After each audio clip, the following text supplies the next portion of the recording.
جیم Vicks برطانیہ میں پیدا ہوا، بچپن سے مارشل آرٹ کا شوقین تھا۔ جوڈو کراٹے، باکسنگ اور باڈی بلڈنگ سیکھی اور ایوارڈز پر ایوارڈز حاصل کرتا چلا گیا۔ یہ مکس مارشل آرٹ کا ایکسپرٹ بن گیا۔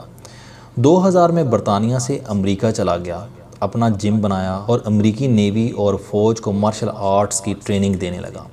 زندگی شاندار گزر رہی تھی، بیوی بھی تھی، گھر بھی تھا، نام بھی تھا اور روزگار بھی۔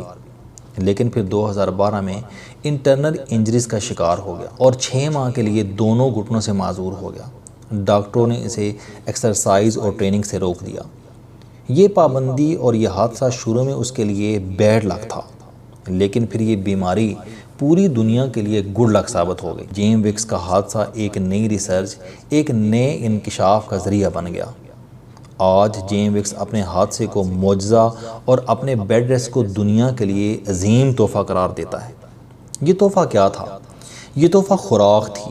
جیم وکس نے گھر میں بیٹھ کر خوراک پر تحقیق شروع کر دی۔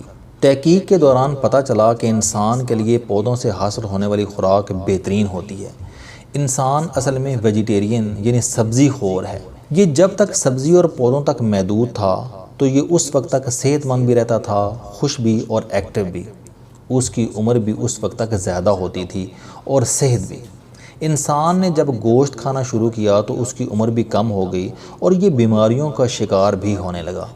جیم وکس کو پتہ چلا انسان کو زیادہ تر بیماریاں گوشت اور انڈوں سے لگتی ہیں۔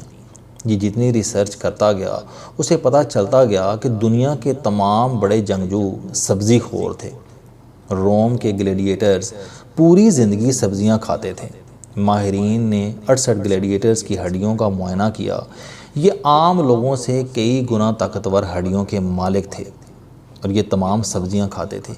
جیم وکس کو یہ بھی معلوم ہوا کہ سپورٹس میں ورلڈ ریکارڈز قائم کرنے والے 95% کھلاڑی بھی ویجیٹیرینز تھے۔ اسے پتہ چلا دنیا کے طاقتور ترین شخص پیٹرک باؤمین نے پوری زندگی انڈا، دودھ اور گوشت نہیں کھایا، یہ صرف سبزیاں اور دالیں کھاتا تھا۔ امریکہ کا سب سے بڑا ویٹ لفٹر اور اولمپک گولڈ میڈلسٹ کنڈرک جیمز فیرس بھی سبزی خور ہیں۔ سائیکل میں ورلڈ ریکارڈ قائم کرنے والی خاتون ڈورسی بوسچ، 400 میٹر کی ریس 2 مرتبہ جیتنے والی ایتھلیٹ مارن میچل، 9 گولڈ میڈل حاصل کرنے والا athlete Carl Lewis, 4 gold medal لینے والے موری روز اور ڈیوی نورمی اور 100 میٹر کی میراتھن ریس کا ریکارڈ قائم کرنے والا اسکاٹ جورک بھی سبزی خور ہیں۔ جورک 24 گھنٹوں میں 266 کلومیٹر دوڑنے والا چوتھا امریکی ایتھلیٹ ہے۔ اس نے 135 کلومیٹر لمبی ڈیتھ ویلی بھی دوڑ کر عبور کی۔ یہ بھی گوشت اور انڈے نہیں کھاتا تھا۔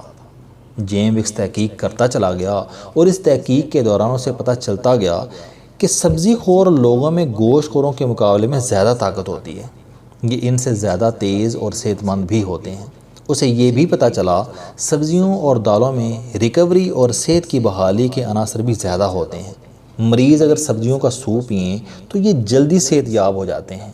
جیم وکس کی تحقیقات نے دنیا کو حیران کر دیا۔ اس نے بعد ازاں دی گیم چینجر کے نام سے ڈاکومنٹری فلم بنائی اور پوری دنیا میں تہلکہ مچا دیا۔ ڈاکومنٹری کا خلاصہ یہ تھا، ہم جو کھاتے ہیں ہم ویسے بن جاتے ہیں۔ انسان صرف سبزی خور جانوروں کا گوشت کھا سکتا ہے، یہ گوشت خور جانوروں کا گوشت ہضم نہیں کر سکتا۔ چنانچہ پھر ہم وہ چیزیں یعنی سبزیاں اور پودے کیوں نہ کھائیں جنہیں کھا کر بیل بیل، گائے گائے اور بکری بکری بنتی ہے، وغیرہ وغیرہ۔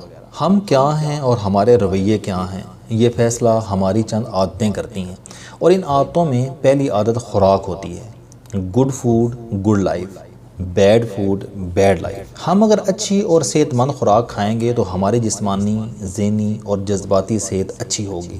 ہم کیا ہیں، اس کا دوسرا فیصلہ پانی اور ہوا کرتے ہیں۔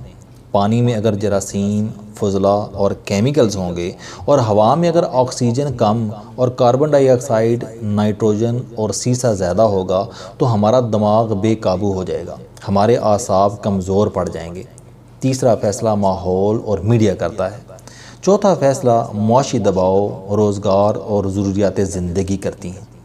5واں فیصلہ رشتہ داروں کے رویے، توقعات، دوست اور لوگ کرتے ہیں، اور آخری فیصلہ نیند ہماری زندگی میں بے انتہا اہم ہوتی ہے۔ ہم اگر 8 سے 9 گھنٹے نہ سوئیں تو بھی ہم جذباتی عدم استحکام کا شکار ہو جاتے ہیں، اور یہ وہ حقیقتیں ہیں جن پر ہم نے آج تک غور نہیں کیا۔ ہماری خوراک غیر متوازن اور جیلی ہے، ہمارا پانی گندا، فضا میں آلودگی، معاشرے میں شور اور افراتفری، میڈیا بری اور خوفناک خبروں کا بازار، روزگار غیر مستحکم، بڑھتا ہوا معاشی دباؤ، ضروریات زندگی میں مسلسل اضافہ، رشتہ دار، دوست، احباب اور دائیں بائیں موجود لوگ انتہائی ناشائستہ اور بے اعتبار، اور ان کے ساتھ ساتھ ہم میں سے ہر شخص نیند کی کمی کا بھی شکار ہے۔ آپ کسی دن صرف اپنی زندگی دیکھ لیں، آپ کو اس میں بھی کوئی چیز سیدھی نظر نہیں آئے گی۔ آپ کسی دن جیب میں ٹیپ ریکارڈر رکھیں، سارا دن اپنی گفتگو ریکارڈ کریں اور رات کو سنیں، آپ کو اپنا آپ بھی برا لگے گا۔ لہٰذا ہمیں ماننا ہوگا ہم اوپر سے لے کر نیچے تک ایک بیمار قوم ہیں۔ ہم میں سے ہر شخص کوئی نہ کوئی دعا کھا رہا ہے۔ آپ کو ہر گھر میں دوائی بھی ملے گی، اور آپ لوگوں کو رات کے وقت ادویات کے لفافے لے کر گھر جاتے بھی دیکھیں گے۔ آپ کو ڈاکٹر بھی ادویات کھاتے نظر آئیں گے، اور ان سب سے بڑھ کر آپ کسی دن اپنے ہیروز کے بارے میں بھی ریسرچ کر لیں۔ آپ یہ جان کر حیران رہ جائیں گے کہ ہمارے سارے ہیروز لڑنے والے ہیں، یہ غازی ہیں یا پھر شہید ہیں۔ ہم نے آج تک کسی ادیب، شاعر، مفکر، سائنسدان، سوشل ورکر، استاد، موسیقار، فلم ساز اور بزنس مین کو ہیرو نہیں بننے دیا۔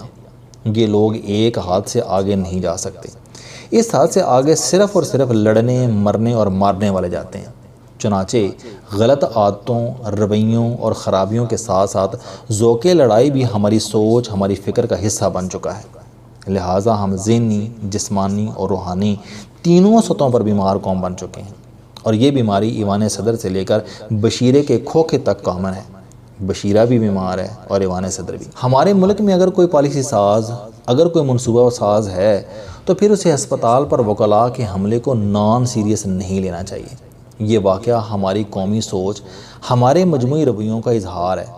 ہم منحص القوم ایسے ہیں، آپ کو یقین نہ آئے تو آپ مسجدوں کا ریکارڈ نکال کر دیکھ لیں، آپ کو نمازی وضو خانوں سے لے کر صفوں تک لڑتے نظر آئیں گے۔ ملک میں رمضان کے ہر دن لڑائی ہوتی ہے۔ حکومت چند سال پہلے تک محرم اور ربیع الاول کے جلوسوں کی نگرانی پولیس کے حوالے کرتی تھی، لیکن ہم اب اپنے شہر میں فوج تعینات کرتے ہیں۔ آپ کو اسکولوں، کالجوں اور یونیورسٹیوں میں بھی طالب علم ایک دوسرے سے لڑتے اور فائرنگ کرتے ملیں گے۔ بیٹے کے ہاتھوں باپ کی موت اور باپ کے ہاتھوں بچوں کا قتل بھی عام ہو چکا ہے۔ مائیں بھی اپنے سارے بچوں کے ساتھ خودکشی کر لیتی ہے۔ وکیل مکوں، ڈنڈوں اور گالیوں کے ذریعے دلائل دیتے ہیں، اور جہاں ضرورت پڑ جائے یہ جج صاحب کو قائل کرنے کے لیے اسے پھینٹا بھی لگا دیتے ہیں۔ ہڑتالیں اور سڑکوں کی بندش بھی ہماری زندگی کا معمول بن چکا ہے۔ ہمارے ڈاکٹر بھی معمولی باتوں پر ایمرجنسی، آپریشن تھیٹر اور مریض چھوڑ کر چلے جاتے ہیں، اور لوائقین بھی ڈاکٹروں پر پستول تان کر کھڑے ہو جاتے ہیں۔ کیا یہ رویے نارمل ہیں؟ جی نہیں، ہم لوگ واقعی اب نارمل ہو چکے ہیں، اور PIC کا واقعہ اس اب نارملٹی، اس قومی بیماری کی علامت ہے۔ انسان کی فطرت ہے، یہ جب ڈپریشن اور غصے کی انتہا کو چھوتا ہے تو یہ اپنے آپ کو آگ لگا لیتا ہے۔ یہ اپنے گھر، اپنی دکان اور اپنی گاڑی کو بھی تباہ کر دیتا ہے، اور ہمیں یہ ماننا ہوگا کہ ہم غصے اور ڈپریشن کی اس حد سے بھی آگے نکل چکے ہیں۔